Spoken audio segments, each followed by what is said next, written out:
Hello বন্ধুরা, তোমরা সবাই কেমন আছো? আশা করি তোমরা সবাই খুব ভালো আছো।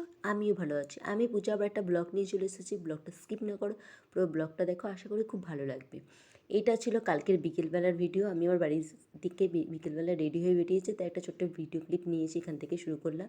দেখো রেডি হয়ে যাচ্ছি, কোথায় যাচ্ছে? একটা নতুন সদস্যের সাথে দেখা করতে। হ্যাঁ, তাই আমি আমার বান্ধবী, তাই এই যে আমার বান্ধবী বেরিয়ে গেছে, ও একটু মুখ ঢাকা দিচ্ছে আর হাসছে, বলছে আমি ঠিক মতো রেডি হয়ে আসি না, তুই আমার ভিডিও ক্লিপ নিচ্ছিস। তাই দুজনে দেখো রেডি হয়ে রাস্তার ধারে যাচ্ছি। জিটি রোডে উঠেই রাস্তার ওপারে একটা জামাকাপড়ের দোকানে ঢুকেছি। এটা হচ্ছিল রতন স্টোর, পান্ডুয়ার ফ্যাশনের পাশেই। তাই এই যে মেলাতলার এখান থেকে একটা জামাকাপড় কেনা হয়ে গেছে একটা জামাকাপড়ের দোকানে।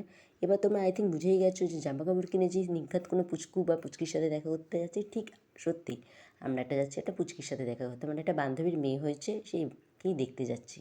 আর বান্ধবী এসছে, বান্ধবীর সাথে 4 বছর পর দেখা হবে। তাই এই টিয়া কালারের জামাটা আমরা পছন্দ করেছি, দুজনে একই পছন্দ, তাই এই জামাটা নেওয়া হলো।